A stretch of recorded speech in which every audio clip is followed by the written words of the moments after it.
Hello दोस्तों, स्वागत है एक बार फिर से आपका मेरे चैनल पे लीगल न्यूज 127 पे।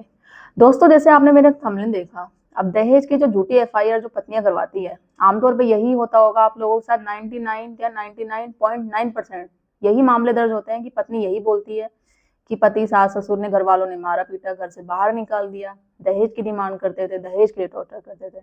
आप में से बहुत सारे लोगों के साथ मतलब सेम ही सिचुएशन होती है। ठीक है, कुछ कुछ डिफरेंस होते हैं बट सेम ही होती है। अब इसमें यही होता है कि झूठी एफआईआर है भाई, आप बोल रहे हैं झूठा है, झूठा है, झूठा केसेस है।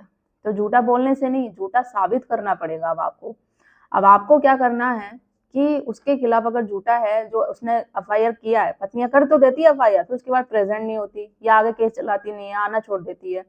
तो झूठी एफआईआर को ही ना आपको अपना हथियार बनाना है, जिससे आगे जाके आपको ही बेनिफिट मिलेगा और उसका जो झूठे केसेस है ना, उस पर ही क्रॉस एफआईआर आपको कर देनी है, ताकि उसको पता चलेगा झूठे केसेस करने से कितनी प्रॉब्लम होती है। सिर्फ कर देना ही नहीं, साबित करना भी होता है उसको।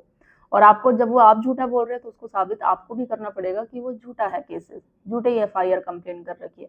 तो कैसे, आज की वीडियो में मैं आपको बताऊंगी तरीका कि किस तरीके से आप कर सकते हैं कि क्रॉस उस पर एफआईआर या जैसे बोलते हैं केसेस सेम पत्नी है उसके घर वालों पे। तो अगर आप में से लोग अभी मेरे नए जुड़े हैं चैनल पे, तो चैनल को सब्सक्राइब करना बिल्कुल मत भूलिए, साथ ही बेल आइकन दबा दीजिएगा ताकि आपको टाइम टाइम से मेरी वीडियो की नोटिफिकेशन सबसे पहले मिलती रहे।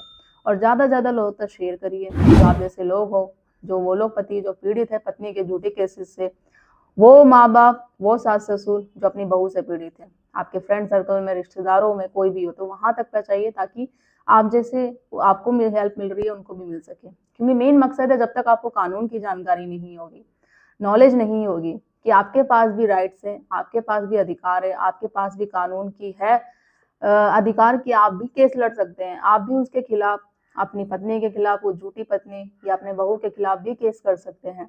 तो वो सब करने के लिए आपको नॉलेज होना चाहिए, आपको पता होना चाहिए। और वो चीजें मैं हमेशा आपको टाइम टाइम से अपने वीडियो के माध्यम से आपको शेयर करती रहती हूँ। तो मेरा मेन मकसद यही है, इसलिए ज्यादा से ज्यादा लोग तक फैला दीजिए वीडियो ताकि आपको हेल्प मिल सके।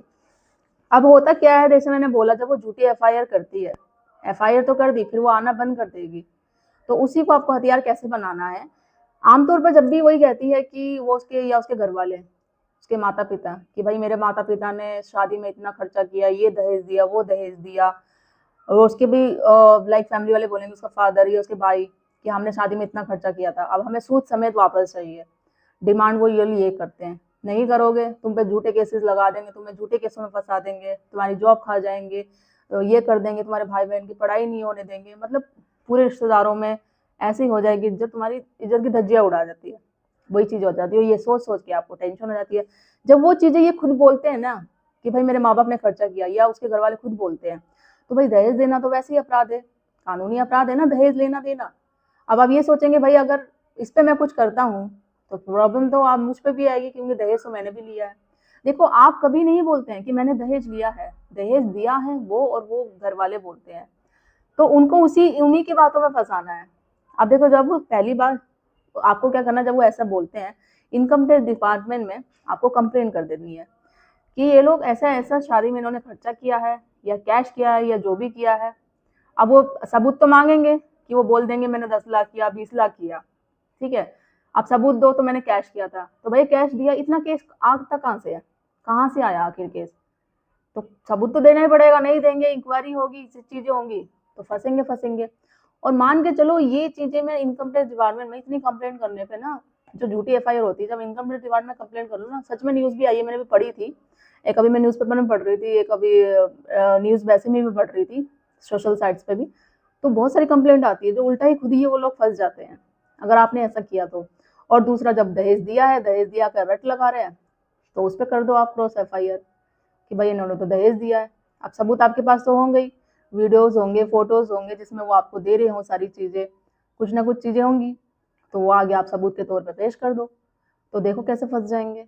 उल्टा ही जो वो सोच रहे थे कि हमें ये करना है, इससे पैसे लेंगे, डराएंगे, धमकाएंगे, झूठे केसों में फंसाएंगे, तो ये डर जाएगा इसके घर वाले। क्योंकि एक बार जब आप डर गए ना, तो वही उनको एहसास हो जाता है, अब ये डर गया, ये रेडी हो गया सेटलमेंट के लिए, समझौते के लिए। तो जब वो आप अमाउंट के लिए रेडी हो जाएंगे देने के लिए, तो उनकी डिमांड और बढ़ जाएगी और वो नीड होंगी उनकी पूरी। तो वही चीज आपको नहीं करनी है, नहीं तो बाद में जाके आपको पछतावा होता है ना कि अब यार वो तो समझौते के लिए मान ही नहीं रहे, मैं तो मान गया, किसी भी तरीके से बाहर आना चाहता हूँ, तो वो बट रेडी नहीं हो रहे। तो ना रेडी होने के लिए, जैसे मैंने बोला ना, अभी मैंने वीडियो बनाई थी, समझौते सेटलमेंट के लिए ना रेडी होने के लिए उनके पास बहुत सारे कारण हैं। आपको डराएंगे, धमकाएंगे, झूठे केसेस करेंगे आप पे, जबरन वसूली की बात करेंगे। बट समझौता करने के लिए, सेटलमेंट करने के लिए आपके पास भी कारण होना चाहिए, आपके पास भी रीजन होना चाहिए, और वो ये है कि उनको उनको उन्हीं के केस में फंसा दो, उनके उन्हीं के वो जो जाल बिछा के रखते हैं ना, जिसमें आप फंस जाते हैं। तो आपको नहीं फंसना है, फंसना उनको है, जो आप पे वो प्रेशर बनाती है। एक्चुअली तो उसको रहना नहीं है। देखो होता क्या है, जब भी, अगर मैं तो हमेशा ये बोलती हूँ कि अगर आपके रिश्ते में छोटी मोटी कड़वाहट है, छोटा मोटा लड़ाई झगड़ा है, तो आप सुलह कर लो, एक रिश्ते को चांस दो। क्योंकि जब फिर उसके बाद अगर आप थाने में पहुंच जाते हो या कोर्ट कचहरी में पहुंच गए ना, तो मान के चलो 99.9 क्या मतलब 100% नहीं मानो, फिर वो रिश्ता दोबारा जुड़ता नहीं है।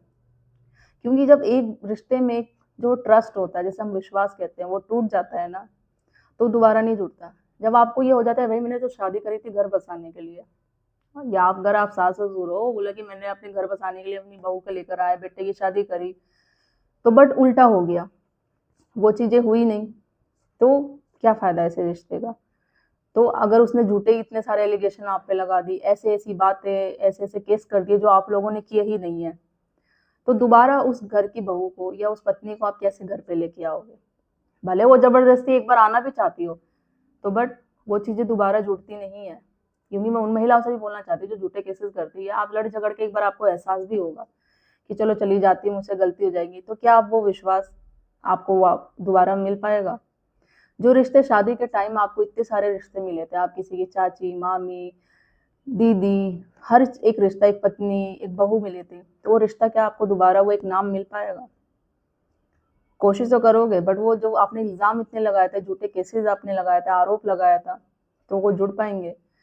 तो कोर्ट कचहरी थाने में जाने से पहले, झूठे केसेस करने से पहले आप 100 बार सोचो कि अगर आपको रिश्ता चलाना है तो ऐसा बिल्कुल मत करो, नहीं चलाना तो क्लियर बात है, इतने कोर्ट कचहरी चक्कर काटने से पहले, झूठे झूठे एलिगेशन से लगाने सबसे बेटर सोल्यूशन है, आपको अपनी लाइफ मूव ऑन करनी है, नहीं रहना है, दूसरी लाइफ स्टार्ट करनी है, इस रिश्ते में नहीं रहना है, तो आपसे बात करके, आपसे सलाह करके डिवोर्स ले लो। इतना लंबा करने की क्या जरूरत है। क्योंकि आप भी केस लड़ोगे, वो भी लड़ेंगे, दोनों एक दूसरे पे एलिगेशन लगाओगे, आधी जिंदगी आधी उम्र तो ऐसी कट जाएगी, फिर क्या खाक दूसरे रिश्ते में आप जाओगे। तो बेस्ट है ना, क्योंकि आपके फिर पेरेंट्स को भी होगी दिक्कत, भाई लड़की की एज बढ़ती जा रही है, शादी करनी है, या लड़के की एज बढ़ती जा रही है, कैसे होगा। तो वो तो वही है, जल्दी से जल्दी निपटारा करना, तो वो चीज करो। क्योंकि वो जो सबसे समझदार लोग वही होते हैं जो म्यूचुअल डिवोर्स लेते हैं, मतलब कि आपसी सहमति से जो तलाक लेते हैं। क्योंकि उनको होते ही है कि हम कोर्ट कचहरी चक्कर काटने से बेस्ट है कि अलग अलग हो जाए, सोल्यूशन देके, तो वो सबसे ज़्यादा सही रहता है। तो आशा करूंगी जो ये वीडियो है आपको पसंद आई होगी, तो ज़्यादा से ज़्यादा लोग तो शेयर कर दीजिए, चैनल को सब्सक्राइब करना बिल्कुल मत भूलिए। जल्दी मिलती हूँ मैं कैसे इन्फॉर्मेटिव वीडियो साथ, तब तक के लिए थैंक यू।